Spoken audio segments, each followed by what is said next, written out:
Welcome everyone. My name's Melanie Ryan. I'm the Program and Communications Manager here at Sydney Mechanics School of Arts, and I'd like to thank you for joining us on Zoom today during our 186th year. Before we start, I would like to acknowledge the traditional owners of the land that we are on. Now that's going to be different for everyone since we're scattered around Sydney and elsewhere. Where I am near Cogra, that is the Gweagal and Bidjigal clans of the Dharawal Nation, as well as the Gadigal of the Eora Nation. And I'd like to recognise their continuing connection to land, culture and community, and to pay my respects to their elders past, present and emerging. I'd also like to extend that respect through to any First Nations people who have joined us this evening for the talk. So the Hunter Valley was the first area outside the Sydney Basin explored by the British and became one of the largest penal settlements, one that was a notoriously violent convict regime and became the template for penal stations in other states. Today's speaker, Mark Dunn, will reveal the fascinating but often brutal colonial history of the Hunter Valley, with stories about convicts, white settlers, and the Aboriginal clans who were uprooted and forced to fight back against the relentless march of settlement. Mark is a public historian and a former chair of the Professional Historians Association of New South Wales and ACT. He's also descended from convicts who settled in the Hunter and has spent 2 decades investigating the history, heritage and archaeology of the region. He also grew up in the Hunter Valley and was regaled by stories from his parents, who were both descended from those first convict workers. Please join me in welcoming Mark. Mark, over to you. Thank you, Melanie. So good evening, everyone, and thank you for joining us. It's actually a great pleasure to be talking back at the SMSA, even virtually. I have spoken a few years ago about various subjects, including the history of the mechanic school itself. It would be great to be in the room with everyone, but it is what it is, and this is good to see so many people joining us. So the talk, what I'm going to do tonight, I've got a talk that's around about 35 minutes, maybe 40 minutes, and I've got some slides and images that are in the book to show as well, to illustrate that as I go through. And it is about, as Melanie said, my book, The Convict Valley, that's been published this month by Alan and Unwin. And then at the end, we're happy to take any questions, as many as we can get through. Now, the plan is to talk fairly generally around the background of the book, the ideas, where it came from, how I got there, and then to look at the Aboriginal and convict history of the Hunter Valley and discuss a few of the sources that I used, and to cover some of the stories of the individuals that are featured in the book. I'll try to address, maybe even in the questions later, some of the challenges of writing this type of history, and also look at some of the legacies of this colonial period as they remain in Newcastle and the Hunter Valley. And before we go any further, I'd again just like to thank the Sydney Mechanics School of Arts for hosting me tonight, and Melanie for organising everything and asking me to speak, and also the publisher Alan and Unwin, and particularly Elizabeth Weiss for all the work they've put in getting this book into reality, particularly in this COVID lockdown period, and the tireless work they're doing promoting it for me. Hang on.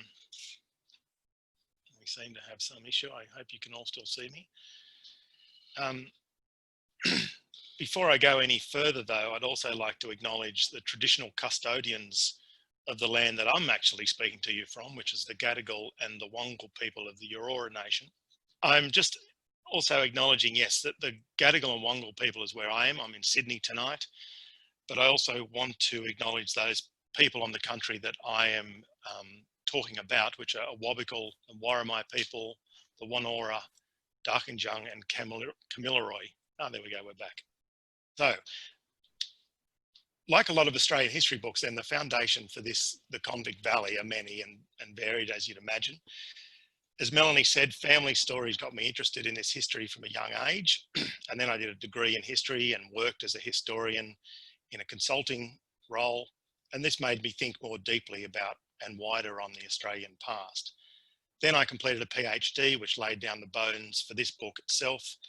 And then I was fortunate enough to get a very generous fellowship at the State Library of New South Wales, which allowed me to indulge in deeper research into this relevant colonial collections. Now, without giving away too much, the book ends with an obituary of a man named Philip Kelly. Now, Philip died in Singleton in 1902, and he was aged 85 years old. The Singleton Argus, which was the local paper, noted that he'd been living in the district for over 60 years and that his reminiscences connected therewith were very interesting. He was sort of a local historian, if you like. He was also my great-grandfather on my mother's side. He was a convict who arrived in Singleton in 1834 as a 16-year-old boy.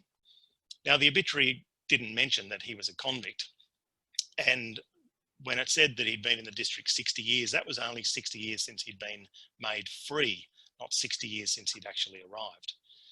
So this story was never hidden in our family. My aunties and uncles talked openly of this convict background. And convicts had also dominated my father's family. He'd arrived, or those convicts, Thomas Dunn, had arrived earlier than Philip in the first wave of convicts that had been sent into work on these large estates in the Hunter from the 1820s.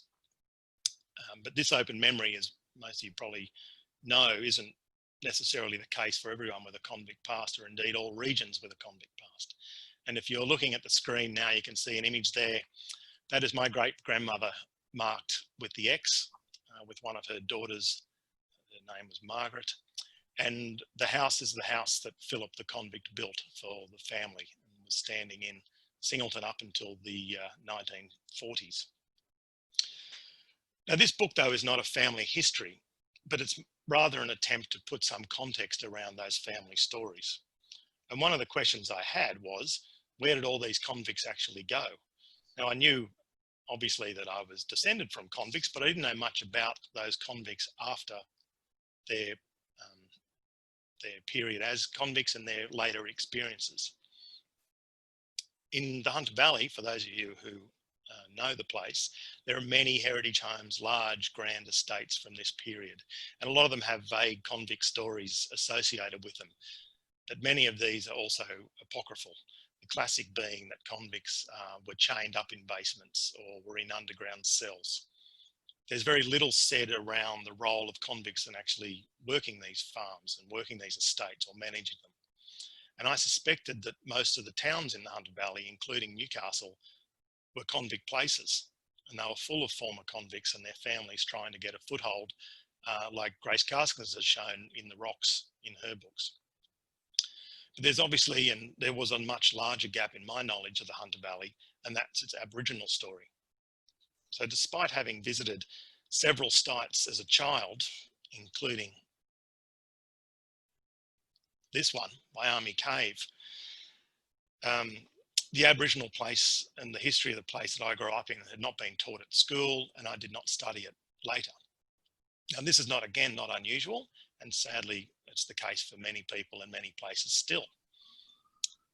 But it was obvious that I couldn't tell a story or a convict story without going into an Aboriginal story as well, because the two are intertwined from the very beginning, with tragic consequences on many levels, but also some fascinating connections and friendships and collaborations through the periods.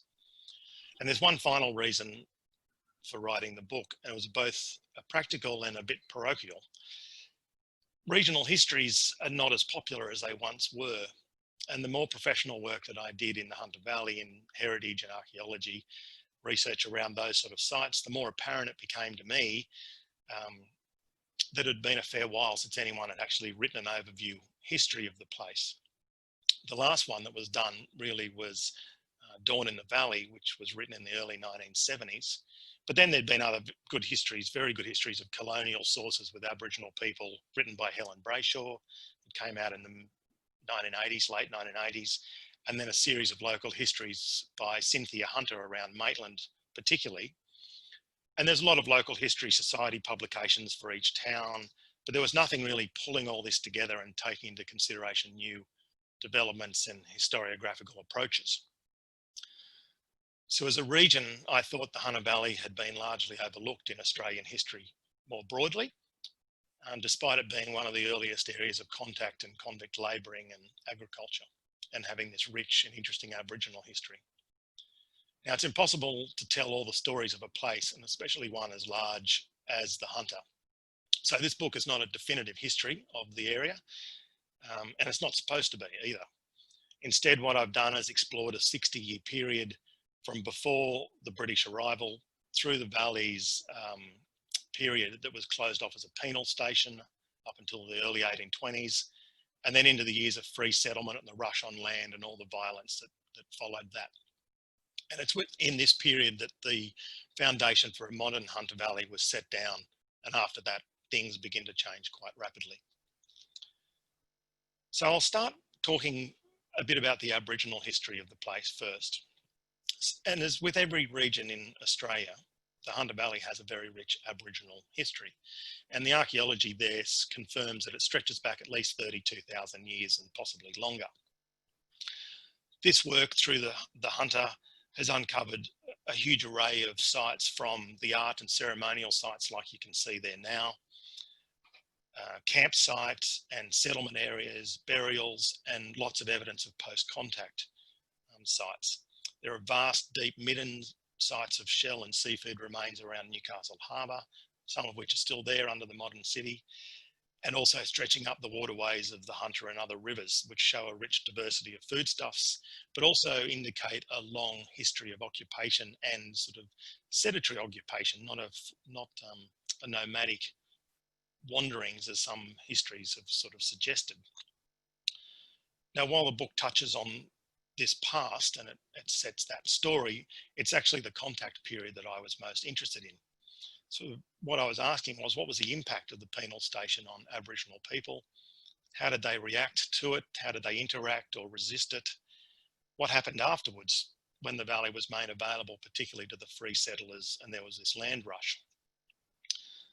And from past histories, with the exception probably of Helen Brayshaw's work in the 80s, and more recently of the Aboriginal historians Greg Blyton and John Maynard, you would think there was not much history of Aboriginal presence in the Hunter Valley at all. As I've already said, this is not unusual for Australian history, and maybe shouldn't have come as such a surprise for the Hunter Valley either. Indeed, as I'll get to as I go on, the history of the penal station and the convict story of the Hunter has been largely overlooked in general histories of the period. So I suppose any history of an Aboriginal interaction with a history of something that hasn't been looked at very much anyway was always going to be the case. But again, I'm not alone. Many historians and researchers across New South Wales and right across Australia are discovering that the evidence for all these interactions and for Aboriginal occupation and presence in a place are there all along in the records. It's just that they've been overlooked or lightly touched on.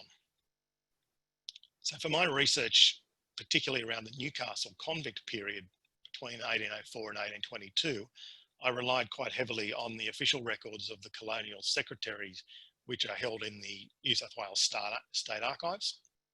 But there are copies in lots of local libraries and collections as well, I might add. Also the Governor's Dispatches records and newspaper reports out of the Sydney Gazette, which was published around the same time that the station started. And as a place of punishment, there was a continual correspondence. There were rules and regulations and reports on the workings of Newcastle.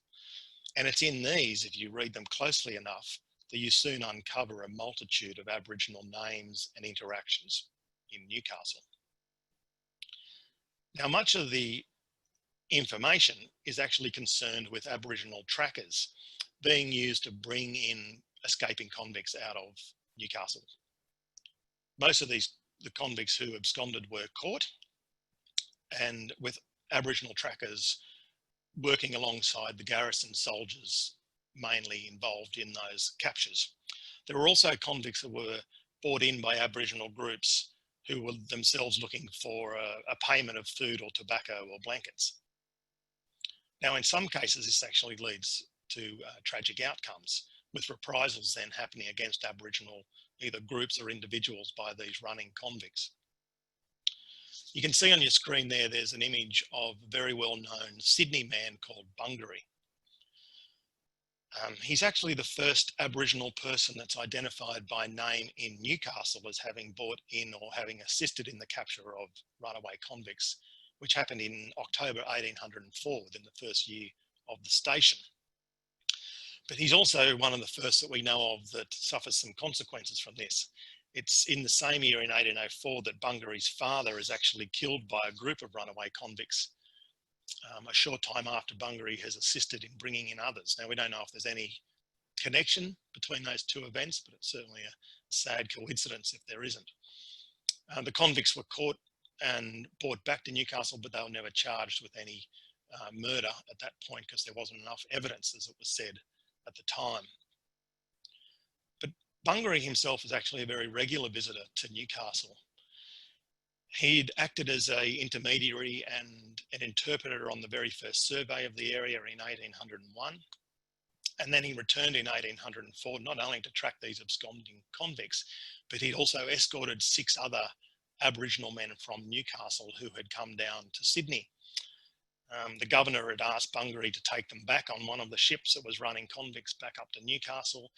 And he sent a note to the commandant in Newcastle, Charles Menzies, saying that he thought that these 6 men had just popped down to Sydney to see how the growing town was going forward, and asked if Menzies could try to prevent so many coming in the future. I think the governor's request there displays a bit of a naivety about movement of Aboriginal people between the regions, and that's kind of permeated a lot of Australian history since.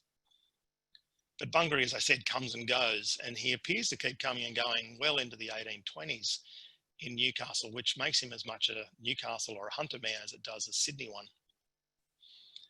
And his appearances in Newcastle as well, from the records, in contrast to Sydney. So in Sydney, he's often shown in paintings and in descriptions of him, like you can see on the screen now, dressed in European clothes, usually in military officers' material or uniforms.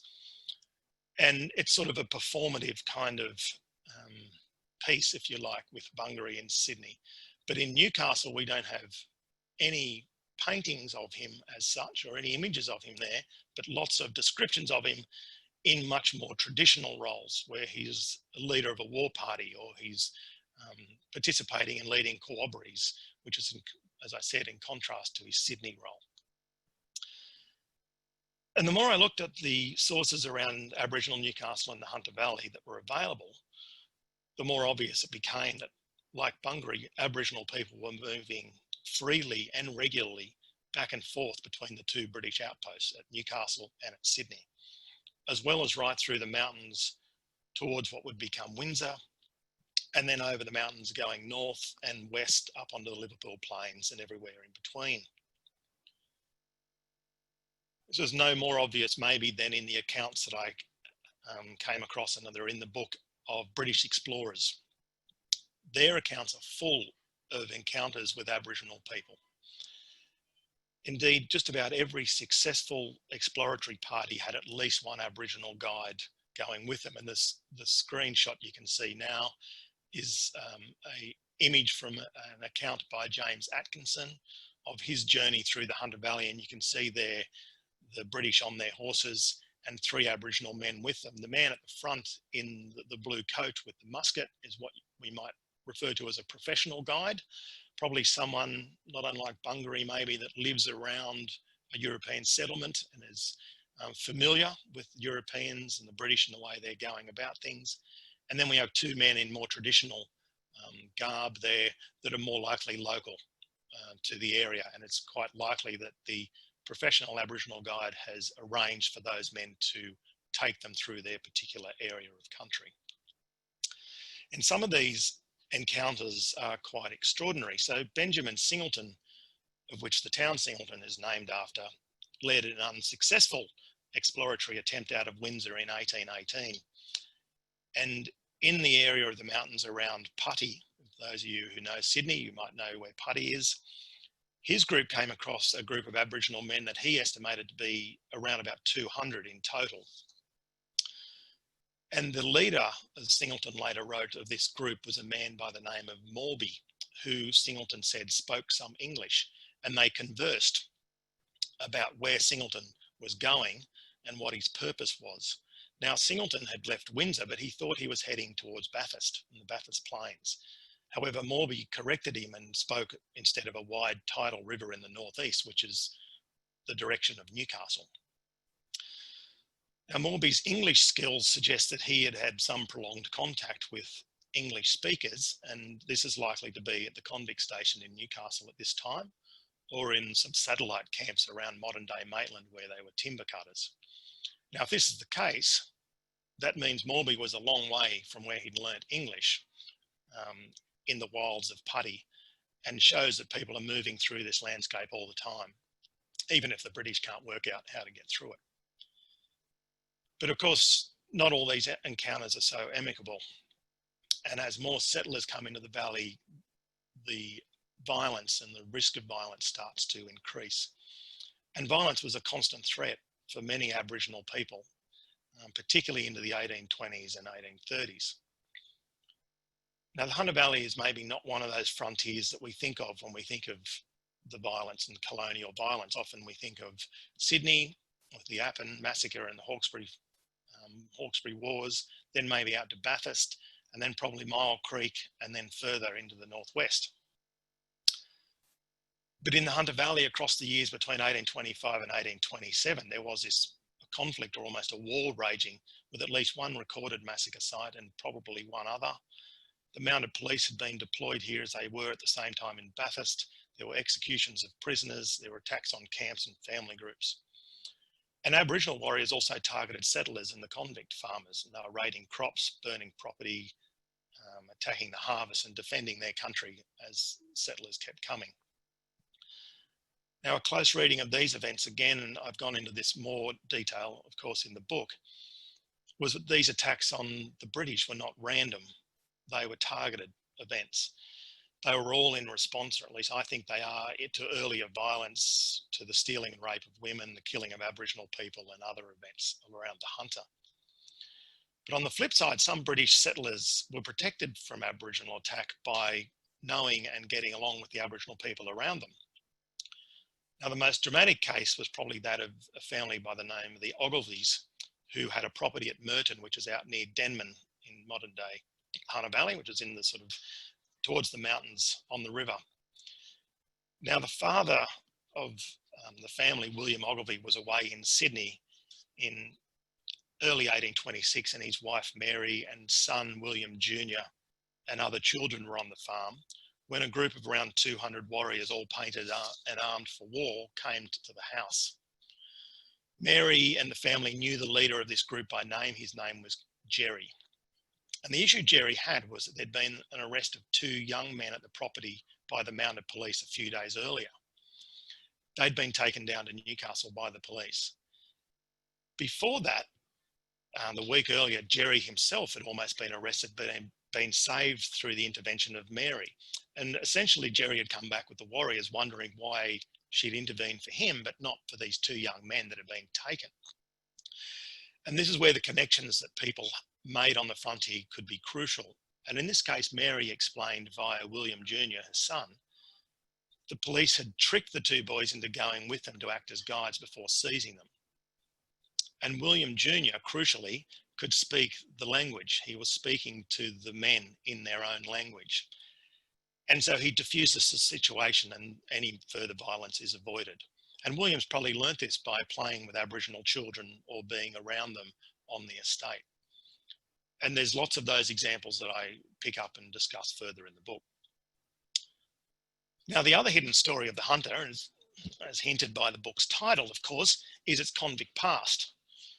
Newcastle still smarts a little at being overlooked in the serial listing of convict sites that was recognised as World Heritage in 2010. So there were 11 sites around Australia that were put together to make up this group, but none in Newcastle, despite the fact that it has a foundation convict story and is much earlier than many of those sites that were picked.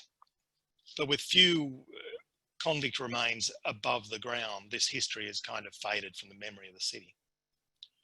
Now, Newcastle was a penal station. It was a place where reoffending convicts were sent as punishment between 1804 and 1822. Some of them stayed a few months, others were there a few years, and others stayed permanently. And for the first 10 years, the population was relatively small, with often no more than 100 to 150 people there at any one time. And the image you can see now is one of the earliest images we have, which is 1804 by the artist Ferdinand Bauer.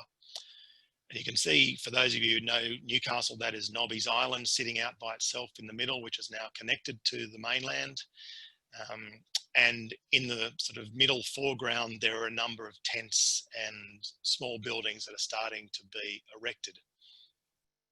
So it's a very small settlement at this point. But as the settlement goes on, it starts to get larger. So by the last sort of 7 years, it grows year on year, with 440 being there in 1817, and then about 780 there in 1819, and 1,050 or so in 1821. Now, mostly these are men. There are female convicts there, but they are very much in the minority. And the men are sent there to dig coal in the coal mines, the first coal mines in Australia, to burn lime using the midden and shells around that they find, and to cut timber.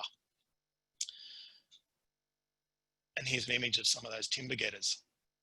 So while the first two occupations are very much confined to the harbour area around what is Newcastle City, the timber getters move further and further out as they cut more and more trees. The main tree they were after was the red cedar, which was very valuable for building in Sydney, for use for boat building, joinery, furniture, cabinetry, and such things. There were specific orders made for trees to be sourced by the governor and to be cut and milled in Newcastle.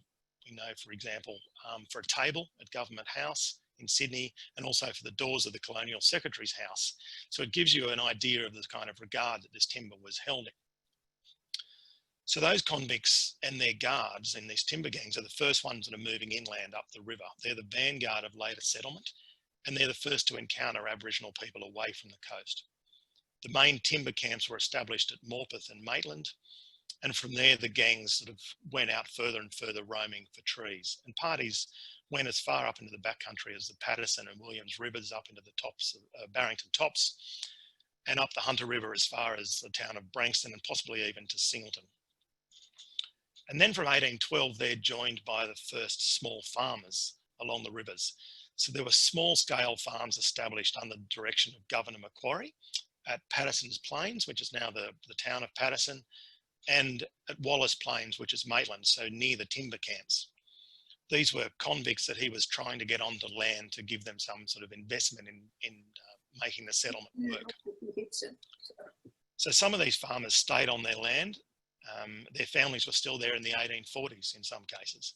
And one of them, the woman by the name of Molly Morgan, became so identified with the place through her various enterprises, including arranging Aboriginal guides, that the Maitland area was known locally for some time as Molly Morgan's.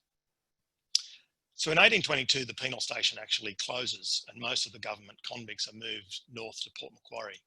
And it's at this stage in history that the Hunter is opened up to new free settlers, with prime real estate going to newly arrived British migrants with money and letters of introduction. And there were larger and larger estates that were marked out, with the acreage based primarily on how much money you could bring with you and the number of convicts you could support. So the result is there's a land rush, with a free population increasing kind of modestly, but a convict population that was increasing very rapidly. But as well as these rich new arriving British migrants coming in through Newcastle, there's another wave of settlers that are coming over the mountains from Windsor. And these are small-scale ex-convicts and colonial-born farmers from the Hawkesbury settlements. And it had been one of their own, a guy called John Howe, who had found the first viable overland route to the Hunter in 1819. And they were literally following his footsteps. He had come across with the assistance of an Aboriginal guide as well by the name of Miles. And essentially the route he took was, or is now, the Putty Road, for those of you who know that part of the world. Now, these settlers' ambitions were to find good grazing land for sheep and cattle away from the increasingly crowded pastures of Sydney.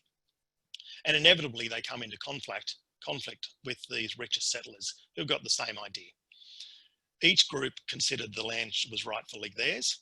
The small farmers because that they had worked at it as convicts or been born in New South Wales, and the richer landholders because they were rich and privileged. And class conflict is at the heart of much of the tension that then plays out across the Hunter. And of course, neither of these groups thought much about the Aboriginal people who were living on their country as they were scrambling to get their farms in place. Now, all these estates, both the biggest and the smallest ones, had a convict workforce. The larger estates could have anywhere a population of 50 or more convicts working on them, and they operated like small villages in some cases. As I said at the beginning, I'm descended from some of these convicts, and although this is not a family history, I couldn't help but wonder what my ancestors had gone through and experienced. And in some cases, I hoped their names wouldn't turn up in some of the documents that were more violent or traumatic. But of course, these convicts did everything on the farms. Female convicts were working as domestic servants and cooks and maids. The boys and men ran the sheep and the cattle. They laboured in the fields. They worked in the blacksmith or carpentry shops. They drove carts back and forth to markets or to the wharves, and they acted as the on-site managers for the absentee landowners. Because most of the estates were run absently by the landowners. They came and went from the Hunter Valley to Sydney usually, and spent little time on their farms in some cases. Now, this gave the estates a level of unsupervised autonomy that was seen by many later as the root cause of much of the frontier violence that came. And while convicts were certainly involved and often perpetrators, a lot of the wealthy and respectable landowners were doing the same thing. And convicts outnumbered the free settlers well into the late 1830s. As an example, in 1828, in the census that was done, 52% of the white population in the Hunter was still under sentence, and a further 34% were ex-convicts or were native born. Only 13% had arrived as free immigrants. And yet this small percentage had control of 105 out of 119 farms that were over 500 acres in the valley. So while they're a small number, they actually control all the land. And these large estates were potential hotspots for convict gripes and grievances. One of them was that floggings were commonly ordered as punishment by the various magistrates that oversaw the law system in the area. And for many convicts, the system was considered to be a corruption of the law and their rights as they understood them, with the masters and the magistrates in alliance to keep them in subjugation. So in 1833, this plays out in a particularly dramatic way on the estate of Castle Forbes, which was owned or run by James Moody, that you can see there on the screen. Moody ran this in partnership with his son-in-law, John Lanark, who owned the adjoining Rosemount farm. And they were essentially run as one place, with Lanark in charge as Moody was often away. So in November 1833, a gang of escaped convicts from Castle Forbes burst back into the yards there armed with muskets and double-barrelled guns, looking for Lanark and Moody. They rounded up all the working convicts. They captured Lanark's wife, Emily, and her female servants, and bundled the lot of them into the barn under an armed guard.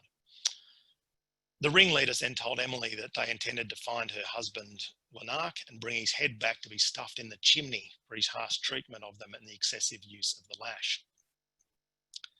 Now, they found Lanark across the property in the river washing sheep, and in a brief encounter where they fired their muskets at the fleeing master, Lanark tripped, and they assumed they'd shot him, so they then made their escape. But as it turns out, he wasn't hurt, and he managed to raise the alarm and start the search for these men. Now, the convict gang numbered 6 in total, and all but one of these was from Moody's estate. The other one was an escaped convict from an iron gang. Now, instead of leaving the area, they began a short but sharp career as bushrangers, raiding the properties in the district that they knew were or considered to be particularly harsh. In one brutal encounter, they tied an overseer by the name of George Spark, who ran the property next door to Lanark's. They tied Spark to the table and they administered 300 lashes to him while they called out the names of all the convicts they knew that had been sent in front of the magistrate the previous week.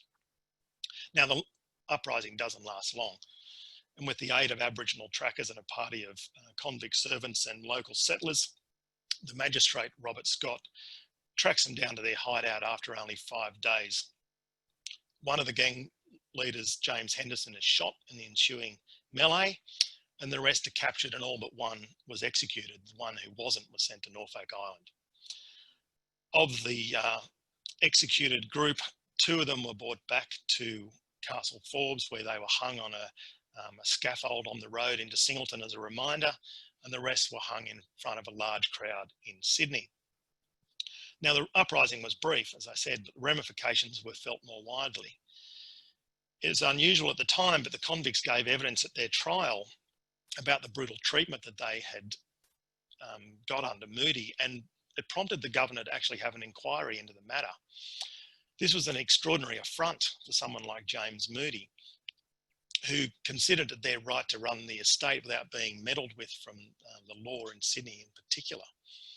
Now, Moody had a firm belief that convicts, ex-convicts and children of convicts, which is essentially his entire neighbourhood, were way below him in terms of status and class, and there were few exceptions that this would change. A lot of the other landholders felt the same. But the inquiry went ahead, and although there wasn't any evidence that Moody was any more or less draconian than some of the others up there, what it did was produced a huge amount of interviews with the landowners, small landholders, and even convicts on these estates. And it gives one of the most interesting first-hand accounts of the way any of the estates in the Hunter Valley and really elsewhere worked at the time. And so the book has used that for some of the chapters, and I've used those sort of examples to pull together various insights to get down into the nitty-gritty of everyday life, the frontier encounters, but also hopefully draw a broader picture of colonial politics and the forces behind the events. So I now just want to finish quickly with some legacies. So the book leaves off in the 1850s when things start to change quite rapidly with the arrival of the railways, and also the time when the towns start to stabilise and the dynamics of the place start to change. But there are plenty of reminders of the history left. In the valley, the obvious ones are those colonial homes that dot the landscape, the coal that is still being mined up there, of course, and the towns themselves. But the more enduring legacies, I think, are the less obvious ones, like the journals and letters, diaries, paintings and correspondence of the men and women, the free and convict who lived there. And 2 quick ones to finish. The painting you can see there is by the convict artist Joseph Lycett. Now, Lycett had been sent to Newcastle for forgery, and when he arrived there, the Commandant James Wallace realised he could use his skills to actually capture the town, to paint the developing town and show how it was going. His paintings are some of the few we have of the penal station as it developed. But more importantly, Lycett, with the assistance probably of a local leader, Aboriginal leader called Burragon, also painted the traditional life and customs of Aboriginal people around Newcastle, Lake Macquarie and Port Stephens. It was something Wallace was particularly interested in as well. He painted scenes of Aboriginal people hunting, like you can see there in the swamps at Hexham, of using axes to climb trees, of fishing from canoes on the marshes, fishing at night using torchlight, diving under the waves for lobster, feasting on whales, performing corroborees, and even attacking a boat that Lycett himself was in. Men and women are represented here in 18 separate paintings of Newcastle at the time, which gives us the most comprehensive representation of an Aboriginal community in colonial Australia. The other one is the language studies of Reverend Lancelot Threcold. Now, Threcold arrived in Newcastle in 1825, hoping to save the souls of Aboriginal people through religion and work on his farm. He stayed down around Lake Macquarie for a period of 20 years and became a champion of local people. He represented them in court, and his mission was a sanctuary for those fleeing from frontier violence. But to help him with his conversions, he also learnt the local language. He learnt the Newcastle and Hunter River language, as he called it. He wrote a dictionary and a grammar study, and then translated the St. Luke's Bible. Now, although his mission doesn't last beyond the 1840s, his language studies actually capture, again, as a complete a vocabulary as just about any language on the east coast of Australia as an Aboriginal language, and it's now being used to relearn and teach that language today. And so I'll finish there, but for a lot of people, the colonial past feels like it's a long way back. But I think I'm hoping this book will show that in both Australia and beyond, many of the issues that were laid down in this time are still playing out and need to be resolved currently. Okay, so I'll finish there. Thank you for listening. Thank you, Mark. That was fascinating. Thank you very much for your presentation. We'll throw to questions now. And as I mentioned earlier, what we'll do for questions is if you want to ask one, just ping it through into chat and I'll moderate that and Mark will answer. To get us started though, we've had a couple of people already email some questions through. Henry Quinn, who is in fact apparently joining us from Switzerland, asked, his comment is, I'm particularly interested in the family of John Dunmore Lang, and I'm curious to know whether George, who was granted 1,000 acres in the Hunter Valley in 1821, had any problems with the Aboriginal people. There's no mention of any such in the wonderful biography of John Dunmore Lang, Days of Wrath. Is that something you encountered in your research, Mark? I did come across George, but I'm not aware of any particular issues he had. The interesting thing with particularly John Dunmore Lang is that he writes, and I've got this is in the book, he writes extensively about going up to his brother's property, but then particularly talks about a lot of Aboriginal names for places, the rivers and landscape that's in the Hunter Valley. And ahead of his time, particularly in the 1830s, sort of ruminates on why the British would bother to assert their own names onto the land rather than keep the Aboriginal names, which he thinks are more appropriate and more melodious, as he says. So I know that, yeah, John Dunmore was certainly thinking fairly carefully about the Aboriginal place, but I'm not aware of his brother having any particular issues. Having said that, we don't find all the issues that everyone had either. So, yeah. Okay, another emailed question, this time from Denise Collins. And this is a bit of a triple barrel question. Denise is wondering if any of the convicts at the Deptford shipyards near Clarence Town, are considered to be part of the larger group of the Hunter Valley, and were they treated fairly? And what clashes with Aboriginal people occurred between 1834 and 1840? That might be a little specific, perhaps. Yeah, a little. I don't go into the Clarence Town area too much. As I said, the Hunter Valley geographically is such a massive area. So it is focused on the Middle Valley, really. But having said that, over at the Clarence Town there, in that area around the Patterson and Williams rivers particularly, there certainly is the violence is happening at the same time around places like Gostwick and on the massive estate of the Australian Agricultural Company that's up the back of the Barrington and Port Stephens. There's quite a lot of information about violence that's happening up that way. And in that later 1830s and 1840s period as well. But I don't know the specifics of that, unfortunately. And one more question from Denise. Did the advent of steamships radically change the area? Yes, completely. So the first steamship that goes up there is in 1831, which is the Sophia Jane, and it becomes a regular service essentially between Sydney and Newcastle, and it's quickly joined by a whole series of others, including one called William IV. And anyone who goes to Newcastle, there's a replica of the William IV there now. You can chug around on the harbour on. And this does two things. One, it undermines the brand new Convict Road that's been built out west. So that's now just used by overland settlers bringing in cattle. And it means you can get back and forth to the Hunter in essentially a day, whereas before in the sailing days, it was take a couple of days and you're weather dependent. It also means that Maitland and Morpeth, or Morpeth particularly, become the main focus of the valley because those steamships can go to Morpeth. So it bypasses Newcastle, which is sort of a struggling ex-convict penal station, and means that Morpeth and Maitland become the focus for the development of the Hunter into the 1850s. Fantastic. Karen Harris has a question. Where did you get your Aboriginal and convict primary and secondary sources? Okay, so, well, a big shout out really to the State Library of New South Wales, because they have an enormous collection of original manuscripts of the first British settlers, the big landowners in the Hunter Valley. There's not a great deal, unfortunately, left in the Hunter of this stuff because all of these settlers were based in Sydney, essentially. So I've looked at, as I said at the start, through those official records, the colonial records and colonial secretaries' material, governor's dispatches, but then at the Mitchell, a lot of the personal papers of people. And this book came out of a PhD, so I've spent about total probably 6 years trawling through different materials.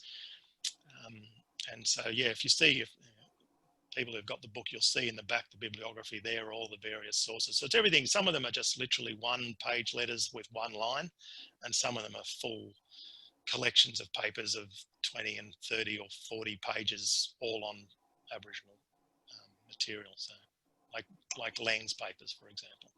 Yeah. Fantastic. Now, Denise Newton, and again, this one might be a little specific, but I'll ask it anyway. Denise Newton asks, she's descended from Thomas Ether and Elizabeth Lee, who were convicts who settled in the Hawkesbury region, and a branch of that family settled and farmed in the Hunter region and the Liverpool Plains. She wants to know if you encountered any stories of the Ethers in your research. No, I didn't. So while the book is peppered with stories of individuals, I didn't go into a lot of individual stories, if that makes sense. So this is the same question my family are asking, because I didn't really do a family history either. So I'm a few oversights there. But that Hawkesbury, I do go into a fair bit of information about the Hawkesbury connection to the Hunter Valley, because that is a very important connection and lots of people are coming across that way. I don't remember the Ethers exactly, but certainly a lot of the sources I looked at would be worth checking for those people, definitely. Warren Fay, Libby Hart, first of all, wondering what your favourite websites are that would be good for our research. Okay, well, like everyone else, I'm going to say Trove, because the National Library website with Trove, particularly for newspapers, is just almost invaluable for this period. The Sydney Gazette starts in 1803, I think it is, or 1804. So it covers the entire period that I was interested in. And it's a newspaper that has a lot of anecdotes and small stories about people. So if you trawl it carefully, you can find all sorts of information there. For mine, there's a great website for the Hunter Valley by a woman, Jen Willis. It's called, it's of course gone straight out of my head now, but if you look her up, Free or Felony, I think Felony or Free. It's fantastic. She has done just an enormous amount of detailed research around the Hunter Valley, and links it into colonial maps, so you can, look up a settler's name, and she's got all the sort of convict or free settler records that you might get in the archives, and then links them back into the maps of the periods. You can see where they were. So they're two that are fantastic. I've just found that website online, so I'll just ping it through to everybody. Yep. Oh yes, okay. Settler or Felon. That's right, Settler and Felon. It's really good. Okay. Now Warren Fay has a question, and I've just lost it. Hang on.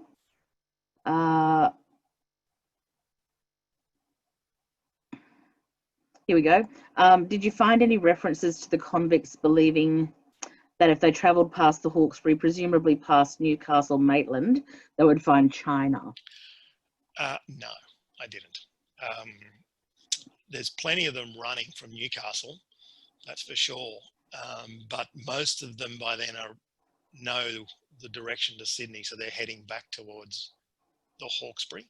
No, I didn't find any of that. I know there's that sort of evidence in Sydney at the start, but I didn't find any of that for Newcastle. Okay. Now we've got quite a number of questions that have come in, Mark. So if you're happy to keep going for a little while, I'll just keep them coming. Okay. Yep. This one is from Matthew Kelly. He said, Paul Irish has been able to highlight the resilience of the Sydney Aboriginal communities through to the late 19th and early 20th centuries in Sydney, is it possible to speak about a similar continuation of Newcastle Aboriginal communities? That's a good question. Yes, it is. Of course, Newcastle and all through the Hunter, there's still an Aboriginal population that are living there, and they're represented by various land councils and local groups up there, and quite a few of them, particularly in the Upper Hunter and around Newcastle itself, of course, can track their ancestry back to some of the people that I talk about in the book. Now, John Maynard's a great historian in Newcastle, and he's a Warramai man, and he's still telling those stories on site. And one of the interesting things, I suppose, about the Hunter Valley, and I'm just going to indulge very quickly with one of the images in the book, which I kind of finish off, is a man which you won't be able to see very well, but you might if I hold it up close, is this guy here, whose name is Gumbo, or as they called him, Billy Goodday or Billy G'day. And there's a portrait done of him there, as you can see, in the 1840s in Singleton, which is quite a fine pencil drawing of him. Now, he's in the blanket return, so in the official returns of people that were coming in and being counted before that portrait's done, and then right into the late 1850s when the last ones are happening. And we've got his Aboriginal traditional name, and then the name that he was sort of given by the British later on. So he's a person, and there's a whole series of these that we can track between going through that period, through the frontier period, that do survive and then stay on, and their families are still in the Hunter Valley. Now, it doesn't get much better for Aboriginal people after the frontier for a long time. In the Hunter, there's missions up there and all the same trauma that happens elsewhere. But the communities are still strong there, and they're still looking after the country and looking after traditional sites particularly. Okay. Denise Brown says her convict ancestor Samuel Marsden was one of those who was working at Castle Forbes and was in the river with Lanark at the time of the event you mentioned. Oh, cool. Is his testimony available to access anywhere? Oh, gee whiz. The name doesn't ring out, but all the convicts that testified, yes, they are available. They are at the state records or the state archives, and there's quite the file of depositions around the Castle Forbes uprising and then the inquiry into it. And so if they gave evidence, yes, that is in that file. I'll just, while we're talking, I can see if I can't find what that was.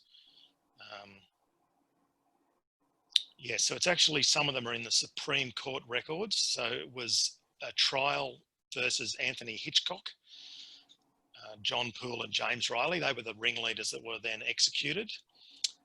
And then there is Colonial Secretary's correspondence around that trial that has the depositions of the various convicts that were there. So if he gave evidence, not all of them did, but if he did, it's in that collection. Great. Jenny Bluefield is asking whether you can talk more about the influence of the Castle Hill rebels who ended up in Newcastle, for example, Brian Spalding and company, and were the early bushranger gangs politicised in the same sense? Triple barrel here, what do you know about the Irish fund that I see people donated to in early records? Okay, so the Castle Hill Irish convicts, yes, I can talk a bit about them. The 34 Irish convicts from Castle Hill are the first 34 convicts to send to Newcastle. So Newcastle, when it starts in 1804. Now, again, if you look at the book and those who know Newcastle, there was an attempt to have a settlement there a little earlier that kind of fell over, but essentially after the uprising at Castle Hill, the convicts that they don't execute are sent to Newcastle to restart the mines, and there's those 34, including Spalding. Now, convicts, as I said, you didn't go necessarily to Newcastle forever. It was a secondary station, but some of those Irish rebels are there for a long time. And I've found evidence that I suspect at least 2 of them either stay there or return in the 1820s and are farming there in the 1820s. Most of the rest return back to Sydney. So that's them. What was the second one about the bushrangers? Where they were politicised in the same way as I guess the Castle Hill rebels. Oh, okay. Not as such. So there's lots of bush rangers in the Hunter Valley, and the first lot are absconding convicts. So they refer to them as bush rangers, even though they're individuals. They're not really they're not your Ned Kellys of the world, as we get later. But certainly in the 1820s, there are a number of major outbreaks of bushranging gangs, and they're essentially all the period I looked at, they're all running convicts. There's one group called Jacob's Mob, and they are known as the Irish Brigade, Jacob's Irish Brigade. So there is certainly that kind of, if you like, politicisation around the Irishness of some of the convicts. And there's, again, an anecdote in the book of a settler who is saved from being attacked by bushrangers because his wife had helped some convicts when they'd been flogged, and they'd taught her an Irish song to whistle. And so when they were coming back and these guys appeared on the road, they whistled this song and they were let past. So, you know, there's that kind of honour among Irish bushrangers, I suppose you'd say. So there is that kind of class, certainly that Irish Englishness that's happening. Okay, next question is from Christine Brudelin, and she asks, she's interested if you have anything else to say about why Newcastle's early contact and convict history gets little attention nationwide, especially given Threkeld and Lycett's legacies. Yeah, I don't know. I'm hoping this is going to be a change. I think it's a weird thing. Newcastle has just been overlooked. And I don't really know why. There's been some good work recently, and again with Lycett, for example, there's been plenty of exhibitions of his work, but probably the most interesting recently is a book that was done by John Maynard, using the collection in the National Library, which is Lycett's work, and looking at all those paintings from an Aboriginal man's point of view, and really picking them apart. And that's kind of started a conversation again about Lycett's role there. But with Threkold's papers, you know, people use them all the time, of course, but they were looked at extensively in the late 90s, early 2000s, and they were kind of put into book form. But they weren't really picked up as an idea around Newcastle, if you like. And I think that history kind of dramatic events later on overshadowed the Newcastle experience, and sort of it was lost. And where you have a convict stain and people are sort of talk about this idea of forgetting the past, they really like to forget the past if it's particularly brutal. And Newcastle had this reputation, so I think the city itself kind of tried to move away from it. Tamsin, sorry, where is it? Tamsin O'Connor had a question again about the bushrangers. Does the bushranging phase in the 1820s and 30s have any particular implications for the Indigenous population? Again, that's a good question. No more than the violence that's no more than the violence that's playing out around the larger states, essentially. Bushrangers are not, well, there's not record that they're in major conflict with Aboriginal people. Although again, there's so many gaps in what we know, so you can't be sure. One of the interesting points that is made by some of the settlers and some of the magistrates, particularly a guy, Robert Scott, who's a major magistrate and writes a lot about what's going on. He suspects occasionally that the bushrangers and some of the escaping convicts are actually being transported up and down the river by Aboriginal people. he can't work out how they're moving so quickly between areas, and speculates that in fact they're in cahoots with Aboriginal people and they're moving them around, which is certainly an interesting thing to consider. And there's a few examples, one of which sadly didn't make the final cut, but of convicts in Newcastle during the penal station who become bushrangers and then are working in collaboration with Aboriginal men. So essentially they would, the convict men would rob the shepherds, usually by clocking them over the back of the head with a shovel or something similar. And when they came to, there'd be the Aboriginal warriors standing over them with the spears, and the convict guy who'd hit them saying, unless you give me everything and all your clothes, then I'm going to tell these guys they can do what they like. So that's a sort of a weird collaboration going on too. But in terms of a violent sort of conflicts between the two groups, I didn't find anything around that. So we've got quite a number of questions. I'm going to do my best to get to them all, but we may have to call it to a halt at some point. So if we don't manage to get to your question, I do apologise to you. But we'll keep going as long as Mark's willing to. Yeah, right. Got the heater on, I'm fine. Okay, great. Martin Carney has a question about whether you were able to gather any stories about the Indigenous perspective from currently existing land councils and groups. No,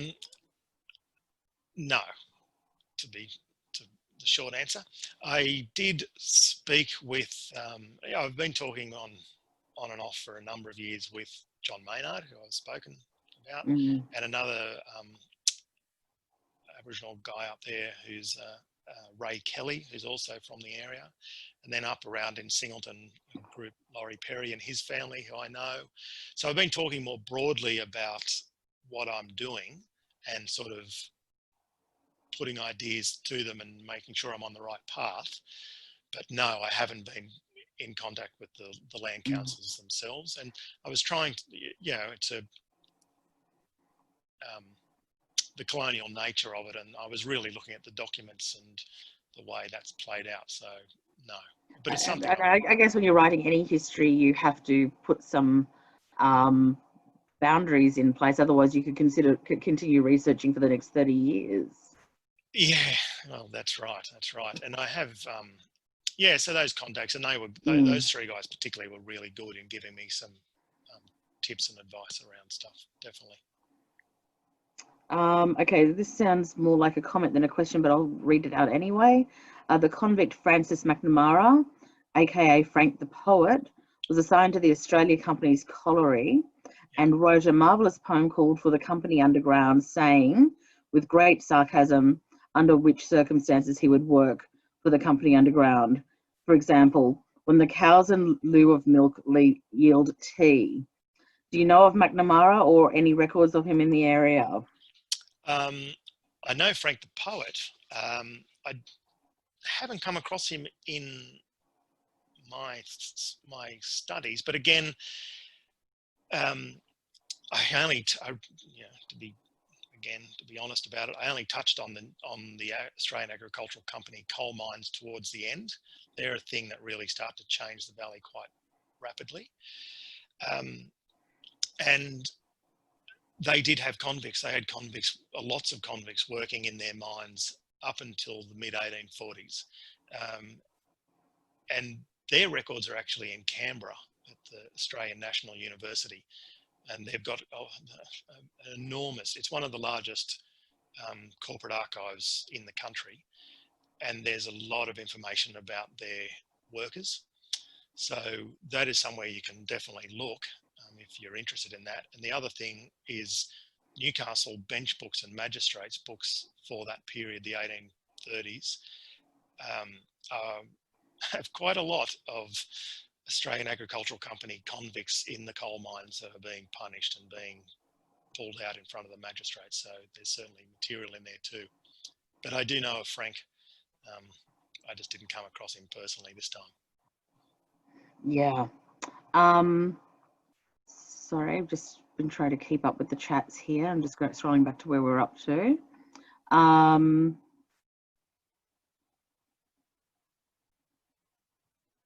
Here we go. Okay. Apart from the continual conflict between convicts and free settlers, are you aware of any tribal conflict that was happening in early settlement times? And do you know how many groups travelled and lived within the Hunter Valley region?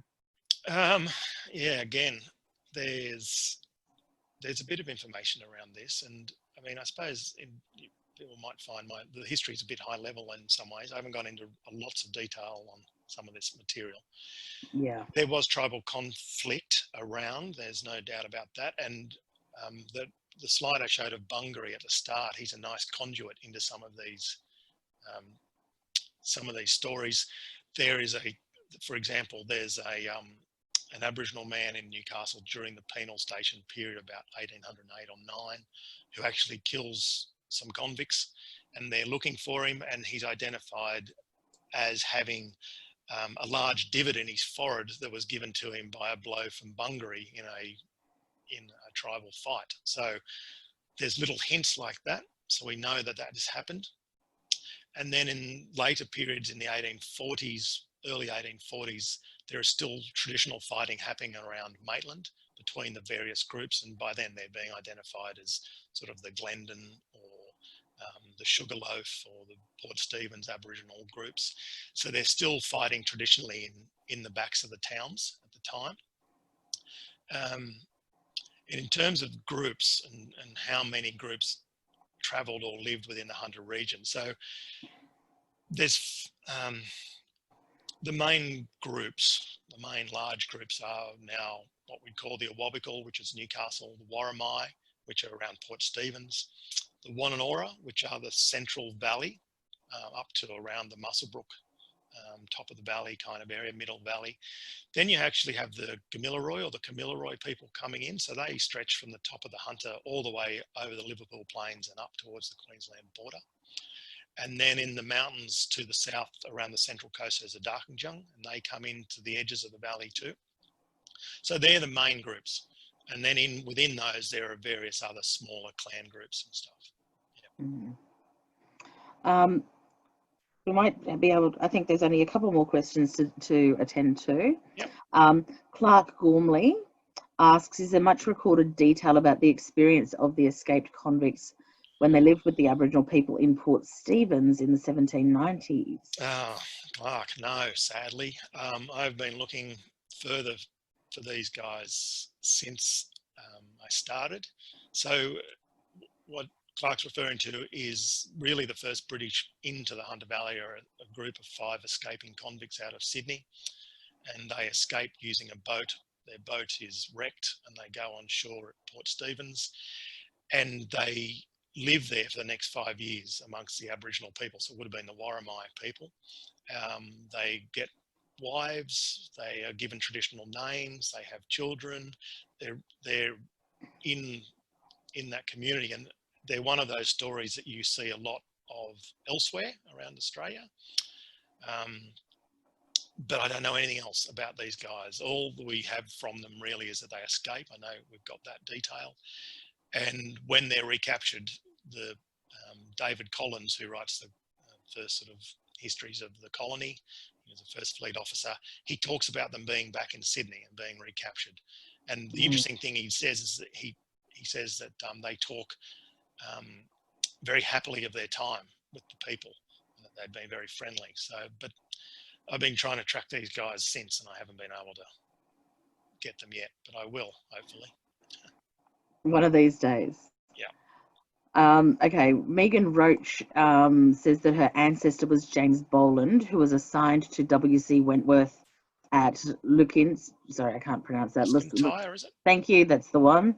From what you've said about the brutality towards the convicts, I'm glad he was assigned to Wentworth. Did W.C. Wentworth have much to do with the inquiries into the treatment of convicts in the area? I'm also interested to know if you have any recommendations on how to access records of women assisted by Carolyn Chisholm in the area. Carolyn Chisholm, I don't know much about with the women she helped up there. I'm sorry. Yeah, I don't know much there. William Charles Wentworth is an interesting character. So yes, he has his estate, and he's certainly not one of the most brutal by any stretch, but he is a lawyer by heart. He's interesting in that he defends some of the military police that are charged with murder of Aboriginal people. Um, and through his newspaper, The Australian, he's particularly harsh in his ideas of the leniency of some of the estate owners in the Hunter, and particularly the leniency towards Aboriginal um, desperados, as he was calling them. So, yeah, he's an interesting one. Lots of them have this sort of dual history, to be honest. And he had that place at Luscantire. My auntie had a dairy farm at Luscantire, so it's a beautiful spot these days. That sounds great. So we've got 2 more questions, and then I think we'll leave it at that. Margaret Thompson wants to know whether you covered the trial of the murder of Chief Burragon. Yes, I do, in what we know of it. Again, it happens during this colonial period in 1820. So it's in the, of course it's in the colonial period, the whole thing's colonial period. It happens in the Newcastle penal station period. And yes, it does. It gets a good run in the book of what I know of it. Again, that's come mainly out of Colonial Secretary's records. I couldn't find a huge amount, but what I found is in the book, definitely, including, for those who are interested, I don't think it's been published anywhere else, but there is a map that was in the collection that pretty much pinpoints exactly where it happened, which is a first. And if you go, if she's interested, you can look at the Newcastle University archives called Cultural Collections, and they have a story written up that I helped with that goes into more detail about the murder.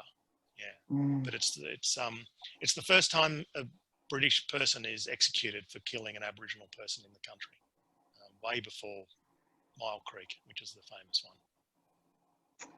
And lastly, Pauline Weeks. This is a really appropriate question to finish on, I think. Mark mentioned that you mentioned that you'd have been researching the book for 20 years. Are you able to tell us a little bit about the writing process and how you managed to pull it all together?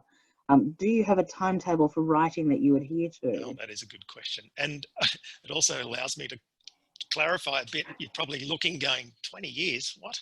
What's he been doing? I should say I've been working as a historian for 20 years. And during that time, of course, I've been working on the Hunter. And I did an undergraduate years ago and did an honours degree around flooding in the Hunter Valley. So that was sort of 20 years ago, I suppose. This book has been about 7, which is the PhD and the rest of it. I'll answer the last bit of that question first. Did I have a strict writing timetable? I probably should have. I did in some ways. So, obviously at the PhD, I had deadlines to get through. And this book is not the PhD, but it's been worked back. And listen, I was fortunate enough to get a contract with Allen and Unwin, who were generously, picked the book up in the first place. And because I'm a consulting historian and I do other work, what I did for the book was I actually factored it into my work program as a project. And yes, I did set deadline timetable sort of per chapter or per thing that we had to get to. And maybe crazily, but then we agreed to that with the publisher. So then I was under deadline essentially, and that's how I did it. And I had a whiteboard on my office wall, and it had all the deadlines set out that I had to meet. So that's how I did it. Otherwise, it would have just gone on and on because I'm already discovering things I should have looked at it. And in terms of the writing process, what I did is I broke it down into the chapter chunks, essentially. So at the very start, I did an outline of what I wanted to talk about. And then I broke those down into the chapters I thought would be appropriate. And then I focused my research in on each particular chapter. And just I went through it chronologically by the chapters. So I just followed through the chapters I was doing, keeping in mind that if I came across anything that I knew would fit in to somewhere else, I would grab that and put that in as well into my files. But then in terms of writing, once I had it, I did most of the research first, and then I sort of started at the beginning and I just wrote it out as a story, and then backfilled it as I could if I came across new material. But that's the way my brain kind of works. I sort of start at the beginning and go, because you'll find that I find at least that, sorry, you can probably hear the garbage being collected in the background now, talk about urban history.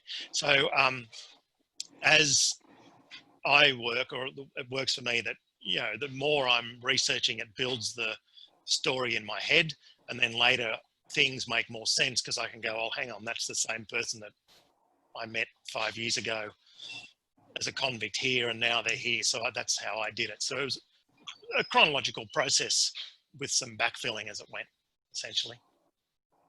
Yep, that's it. Congratulations, Mark. It's resulted in a fantastic book. I hope you're able to scan through the comments there, because there's some very positive comments about the books, and thank yous for all the effort that you've put in. What I'm going to do is just paste through to the Alan and Unwin page, because I have a short extract from the book on the books page, I understand. And then I'll also, before we go, post some places that have the book in stock where you can buy the book from. So Abby's, we know we have them in stock. Better Read Than Dead, and I think Booktopia may have them as well. Yeah. Or you can always check your local bookstore. Now, some of you may not have been aware of SMSA before this talk, so I'm going to post through a little information about us and how you can join if you would like. Sydney Mechanics School of Arts has been around since 1833, serving the Sydney population. We are the oldest running School of Arts in Australia. Hobart beat us out, but they stopped running many, many years ago. And we're the longest, and we're the longest running members library in Australia as well, and the home of the Tom Keneally Centre. And on top of that, we also run lots of talks and events. I hope you'll join me in thanking Mark again for a fantastic presentation, and good luck with the book, Mark. It looks like it's a great start. Yeah, thanks, Melanie. Thanks for hosting me again, the SMSA. And I can Always I'm a pleasure. looking at the chat, and I can see lots of people have bought it. So thank you very much for supporting local Australian authors and history. It's excellent. Absolutely. All right. Well, thank you so much for joining us. I'm going to end the Zoom now, and hope to see you soon, everyone. And again, Mark, congratulations on the book. Thanks very much. Thanks, Melanie. Cheers.